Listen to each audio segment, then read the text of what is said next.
माते नमः। जय बजरंगबली। प्रिय भक्तगणों, आज की इस कथा में आप श्रवण करेंगे मंगलवार की पावन व्रत कथा, भगवान श्री हनुमान की पावन व्रत कथा। आषाढ़ मास में आज की इस कथा में आप सुनेंगे मंगलवार की पावन व्रत कथा।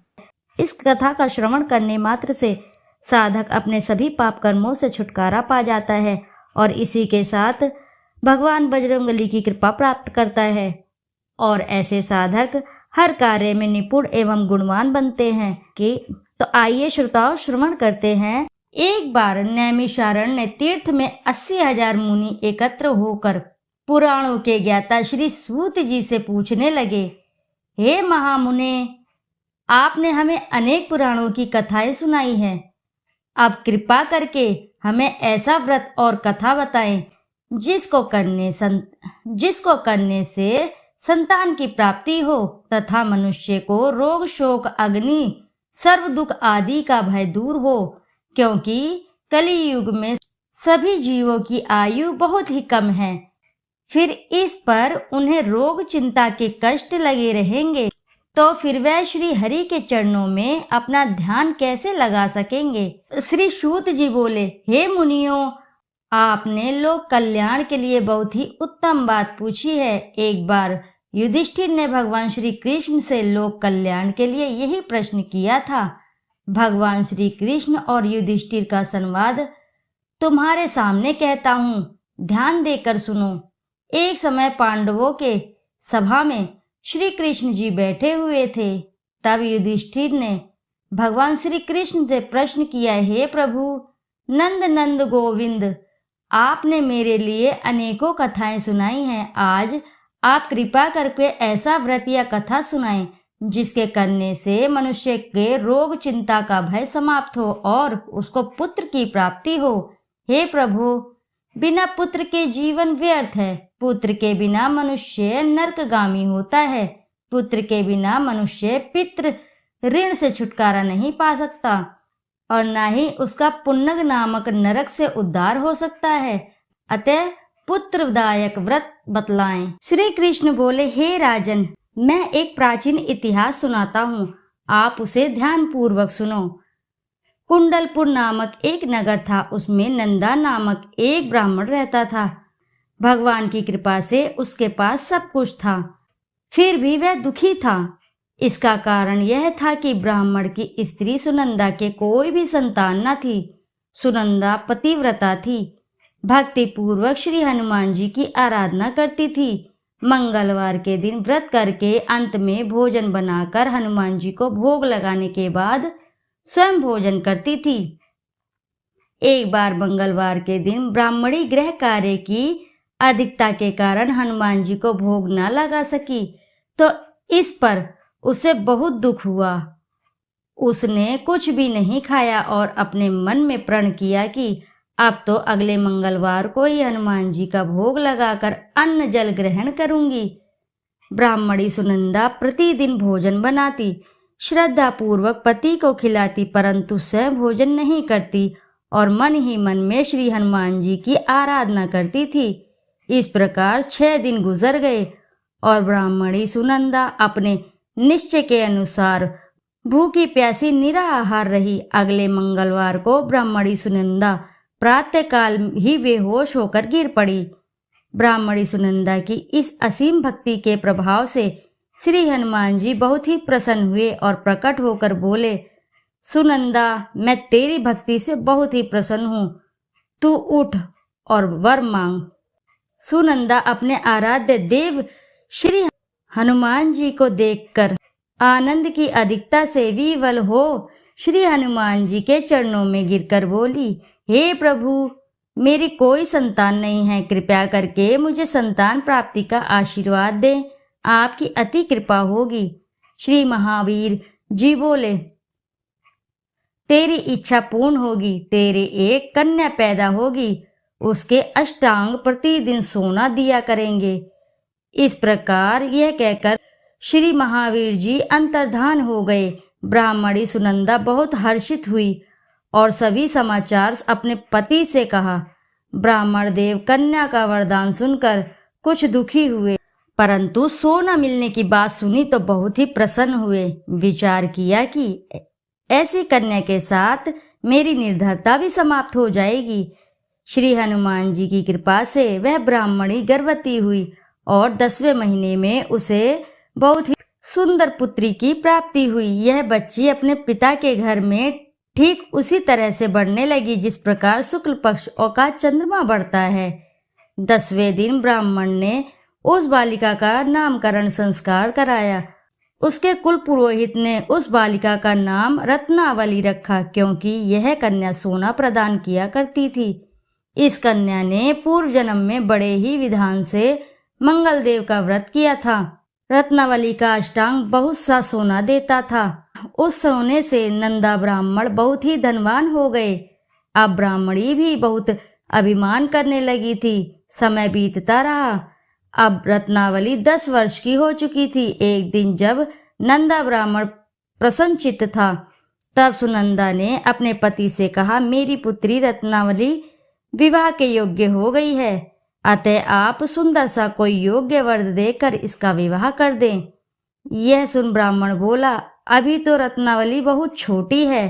तो ब्राह्मणी बोली, शास्त्रों की आज्ञा है कि कन्या 8वें वर्ष में, गौरी 9 वर्ष में और रोहिणी 10वें वर्ष में कन्या के इसके पश्चात रजस्वला हो जाती है। गौरी के दान से पाताल लोक की प्राप्ति होती है, रोहिणी के दान से वैकुंठ लोक की प्राप्ति होती है, कन्या के दान से इंद्रलोक में सुखों की प्राप्ति होती है।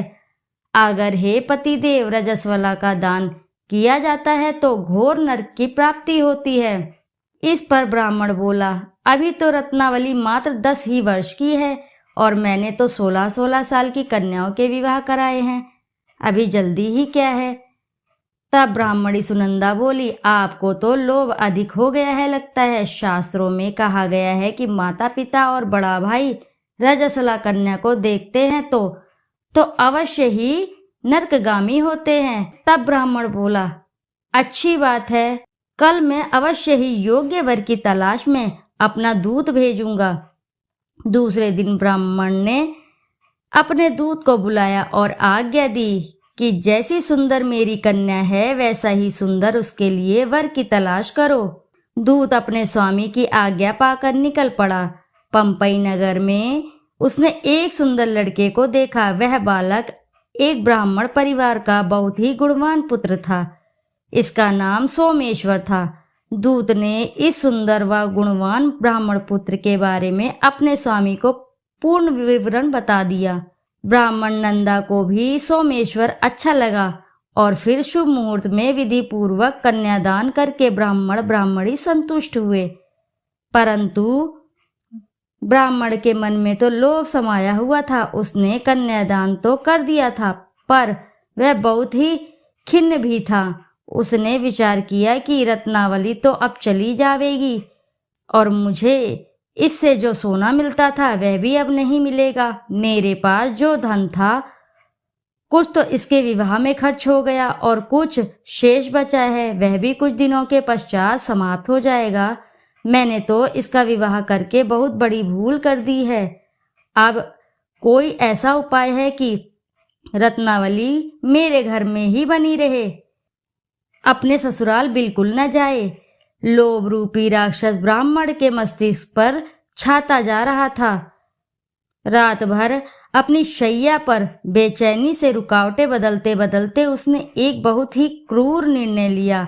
उसने विचार किया कि जब रत्नावली को लेकर उसका पति सोमेश्वर अपने घर के लिए जाएगा तो वह मार्ग में ही छिपकर सोमेश्वर का वध कर देगा और अपनी लड़की को अपने घर ले आएगा, जिससे नियमित रूप से उसे सोना भी मिलता रहे और समाज का कोई मनुष्य उसे दोष भी नहीं दे सकेगा। प्रातःकाल हुआ। नंदा और सुनंदा ने अपने जमाई तथा लड़की को बहुत सारा धन देकर विदा किया। सोमेश्वर अपनी पत्नी रत्नावली को लेकर ससुराल से अपने घर की ओर चल दिया। ब्राह्मण नंदा महालोभ में वशीभूत हो वह अपनी मति खो चुका था। पाप पुण्य को उसे विचार बिल्कुल भी नहीं आ रहा था। अपने भयानक व क्रूर निर्णय को कार्य रूप देने के लिए उसने अपने दूत को मार्ग में अपने जमाई का वध करने के लिए भेज दिया था, ताकि रत्नावली से प्राप्त होने वाला सोना उसे हमेशा मिलता रहे और वो कभी भी निर्धन ना हो।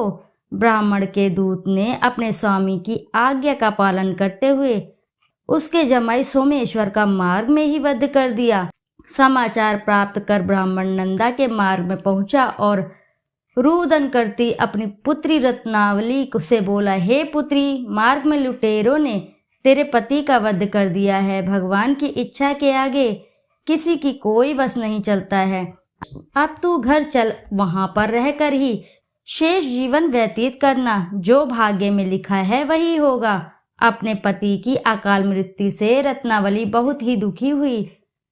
करुण करंदन व रुदन करते हुए अपने पिता से बोली, हे पिताजी, इस संसार में जिस स्त्री का कोई पति नहीं है उसका जीना व्यर्थ है। मैं अपनी पति के साथ ही अपने शरीर को जला दूंगी और सती होकर अपने इस जन्म को, माता पिता के नाम को तथा सास ससुर के यश को सार्थक करूंगी। ब्रह्मानंदा अपनी पुत्री रत्नावली के वचनों को सुनकर बहुत ही दुख हुआ और विचार करने लगा, मैंने व्यर्थ ही जमाई का वध करके पाप अपने सिर पर ले लिया। रत्नावली तो उसके पीछे अपने प्राण तक देने को तैयार है। मेरा तो दोनों तरफ से मरण हो गया।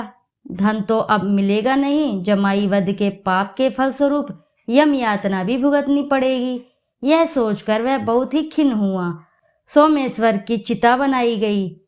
रत्नावली सती होने की इच्छा से अपने पति के सिर पर अपनी गोद में रखकर चिता में बैठ गई।